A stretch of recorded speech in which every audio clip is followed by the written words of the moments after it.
Chapter 12. Powell paced back and forth in the hold of the cargo ship, his movements quick and nervous. There were 168 civilian terraformers, he said. Men, women, children. Spears gave them to the aliens. The air plant is automatic at this stage, you see, so the people were redundant. Wilkes found that he was standing, his fists clenched. Powell stopped pacing, turned and faced the sergeant. "You let him do it. I'm not a murderer," Powell said. "Not even Spears." "I saw you reach for that pistol you carry when you got here," Wilkes said. "But I didn't pull it. I would, I suppose, if I truly thought my own life was in jeopardy. And you don't think it is? What the hell do you need? A formal declaration of war?" Powell chewed on that for a second. "Listen," he said. "I joined the service to do my duty for my planet. I was studying for the priesthood at the time. I planned to finish my training and become a chaplain. It didn't work out. I got sidetracked, so I wound up here. What Spears has done sickens me, but the path to the light is not creating more darkness." Wilkes stared at the man. He'd run into guys like Powell before. The military had to have a certain number of medics and religious types. Their bent, because of what they did or who they were before they ever joined up, was usually pacifistic. If you were wounded in battle, you needed somebody to staple you back together. So a surgeon. If you were emotionally burned out, some kind of counsellor, though Wilkes himself hadn't ever had much use for those. Psychologists or fathers. They were necessary, but you didn't want one next to you when the grill flamed on and the other side started shooting, and you didn't want one in charge when your ass was on the line. It wasn't that way with all of them. Wilkes had seen medics who would just as soon carve your heart out as smile at you, and men of various gods who would cheerfully burn a stadium full of small children, if they thought that's what their deity wanted. But Powell wasn't one of those. And given the situation, that was bad news. So what did the man want? Why was he telling Wilkes all of this? Abruptly, it dawned on Wilkes exactly why. Powell was one of those who bought his meat flash wrapped at the market, or pretended it was soy pro, but still ate it. He wasn't a hunter himself, but he wasn't above enjoying the taste of the game. Once it had been sanitized and neatly packaged. Once the thing had been gutted and the blood drained. He would eat it, but he wouldn't hunt and kill it. And he at least knew a hunter when he saw one. Wilkes nodded to himself. Fine, he could live with that. He was used to doing the dirty work himself.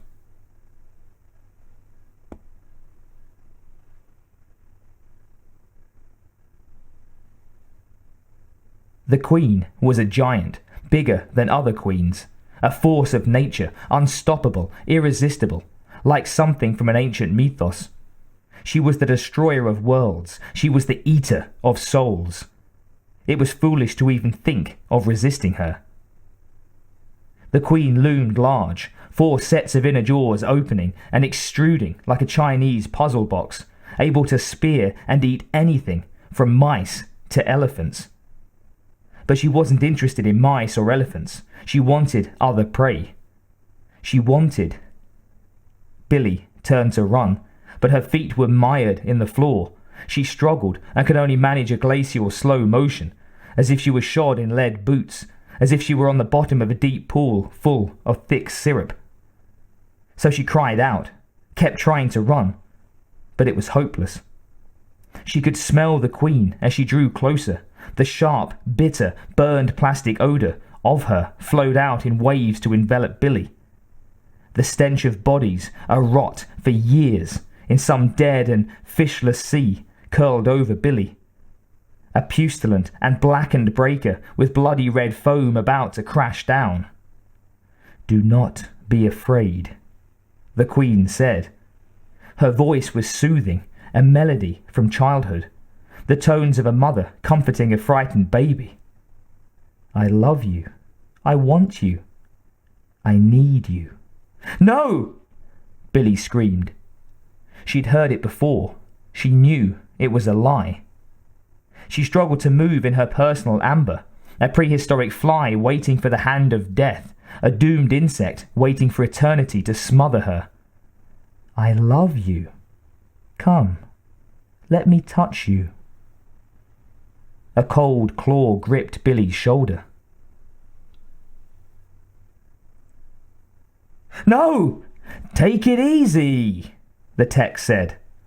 He stood next to her, his hand on her shoulder. It's okay, you're just dreaming. Billy blinked, trying to make the transition from there to here. I know how it is, the text said. I dream about her too. Billy stared, unable to bring up words. Tell the medics. They got some stuff that helps. Nothing helps, Billy said. I've been dealing with this since I was 10. It's only a matter of time until the dreams finally come true. Outside the comm room, there came a sound as if someone were thumping down the hallway on metal boots. Billy was sure she knew exactly who it was. Ah, shit. What was she going to do about Mitch? Even as pissed as she'd been when they fought, she still felt that pull, that energy. Fuck. Call it what it was. That love. Damn.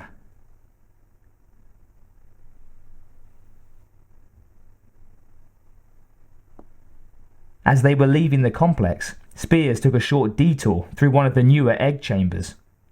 A mere dozen eggs rested here on the alien-constructed floor, all fairly fresh, only a couple of days old. He had surveillance gear everywhere. He knew there was no danger of these units hatching any time soon. Plus, the doors, left open deliberately so the drones could move the eggs unimpeded, still worked. He had a trooper crank the doors shut, so he could be in the room for a few moments without interruption from nervous drone egg tenders. He liked to do this, visit the eggs. The rubbery, fleshy shells with the flower petal lips still clenched tightly together, protecting their precious cargo. They touched something in Spears. He was not a man given to deep introspection, no navel picker to worry over the unchangeable past or the unborn future. He was a doer, not a ponderer. Still, there was a cold and merciless beauty to be found here. These were unborn warriors, out of the greatest warriors man had ever met. And Spears was a man of war. With 2 guards standing nervously alert, Spears walked to the nearest egg, squatted, put one hand out to feel the roughness of the living container. You could drop this little closed barrel off a tall building in standard G, and it would bounce like a plastic ball without damaging the tiny occupant. Spears knew, because he'd had it done. In the variable gravity room the scientists had built, they'd done more than a few such experiments. The eggs were tough. Even under 3 Gs they still maintained their integrity. They could be cut out, with a knife sharp enough, but the wielder had best be very quick. Piercing the outer wall of an egg would get the cutter a face full of acid spray even more potent than that in the grown creature's blood. Nature had been lavish in her protection of the alien's birth packaging, and the first stage babies were hardy little devils too. Spears grinned, stroked the egg as if it were the head of a faithful dog. The alien queens could reproduce in a kind of modified parthenogenesis, and the drones were mostly neuters. There were some males. The labos had found a few, and indications were that there could be a battle-like sexual intercourse between the 2 sexes. The available males, when they reached some critical number, fought each other to the death, leaving only a single survivor, who then lay claim to the queen. She made him work for it, slammed him all over the place, and if he survived this battering, worse than the fights with the other males, the queen would submit to his advances. The male's triumph would be short-lived. Within seconds after this hard contested mating was consummated, The Queen would kill the hapless male. The scientist babbled on about genetic diversity and such, but it didn't matter. If there weren't any males around, the Queen could do it herself. And if there weren't any queens around, one of the drones would undergo what the scientist called a hormone storm. When it was done, the drone would be a queen. Spears shook his head. Goddamned efficient bastards. Just what a commander in the field needed. You could hatch your own army in a few months, and as long as one of them stayed alive, you could start over again when those got killed. The troopers moved around. Spears could feel their fear. He grinned again, partly because he knew they were scared, and he wasn't. Partly because growing down his uniform pants leg was a fairly solid erection. As long as he squatted here, stroking the egg, it didn't show. He chuckled at his own hormone storm. That didn't happen much anymore. He'd managed to sublimate his sexual drives into more important things. But the little head did rear now and again. Not that he found sex unpleasant. No, that wasn't the problem. Just that it took too much time and energy to indulge in it these days. Course, when he'd been younger, he thought he would live forever, and he would fuck anything with a hole and a pulse, and even the latter wasn't strictly necessary. And he'd learned something from that very first time he'd ever done it. Something very important. He laughed at the memory. Ah, Gunnery Sergeant Brandywine. Whatever happened to her? Colonial Marine Cadet Spears, at 15, was still 2 years away from his first hitch, though he'd already gotten 3 core tattoos. Gunny Brandywine was his small arms instructor, and she was probably twice his age, tough as a boot sole, and could drill the eye out of a shiprat at 20 paces with a carbine or a handgun. You pick which eye. She wore her black hair cropped short in a spacer's buzz, had a rangy, tight frame, flat pectoral muscles and no breast to speak of, and abs Spears would die to have himself. A lean, mean fighting machine, Gunny was, a strong and deadly female. He'd watched her in the showers a couple of times, carefully keeping his back turned so she wouldn't see the short-arm salute she was causing. Christ, he was so hard sometimes it stood nearly straight up. He didn't think she'd noticed, but one afternoon after a session in the gym with the auto boxer, he'd found himself alone in the showers with her. As usual, his dick was trying to go ballistic, and he kept fiddling with the water's temp control, as if it were malfunctioning, so he could keep his erection out of sight. She shut her shower off and started to leave. Good. But her footsteps on the wet plastic tiles went the wrong way. He could see her peripherally when she reached out and slapped him on the shoulder. Come on, cadet. You might as well learn how to use that. Spears thought of himself as a Marine already. Tough, unflappable, cool under stress. But he felt himself go red. Excuse me? You've been wanting to stick that in me for weeks now, kid. In my quarters, 5 minutes, and you can give it a shot. She turned and padded away. He watched the muscular roll of her buttocks, unable to breathe, he was so scared. But it had been fine. Gunny was practiced. She had obviously broken in more than a few first-timers. And she was patient. The first round took maybe 3 seconds until he discharged his weapon. 5 strokes, no more. It was great, but he knew enough to realize it hadn't done anything for her. He started to apologize. Oh man, I'm sorry, Forget it, cadet. I know how you young guys are. Besides, that didn't even take the edge off you. Here, give me that. The next 3 hours were a wonder to Cadet Spears. Sure, he had beat off plenty, but it didn't feel anywhere close to as good as what Gunny Brandywine had taught him that afternoon. Amazing things. In the end, the most useful thing of all was patience. He was a hotshot cadet, always rushing, always in a hurry, like life was a race he had to finish first. He couldn't wait to be on active duty. Gunny taught him how to wait. They were on her bed, reconnected for the 5th time, she on her back, one leg drawn up, foot hooked over his ass, he on his side pumping fast. "Slow down, mister." "Huh?" She reached out, caught his hip with one hand, slowed his movement.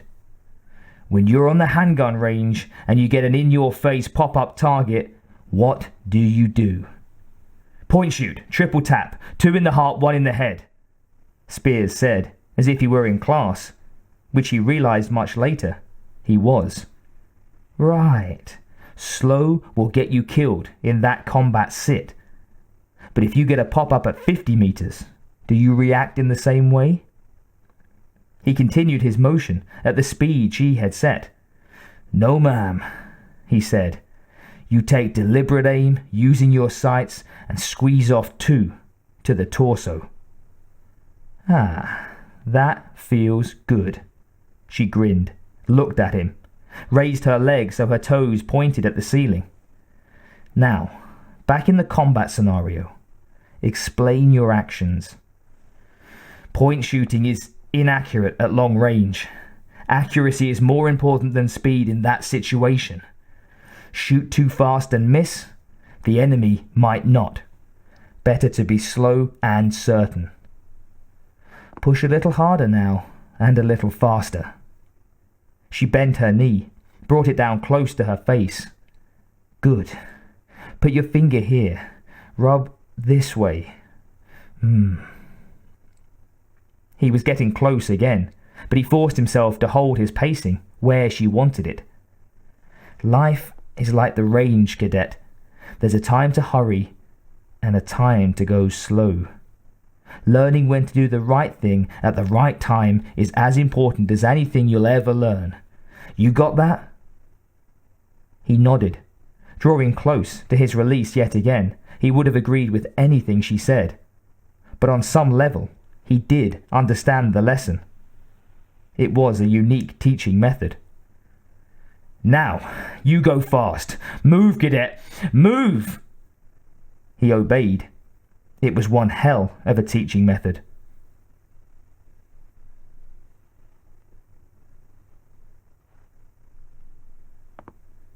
Spears came back to himself, patted the egg, and stood, his sexual excitement cooled.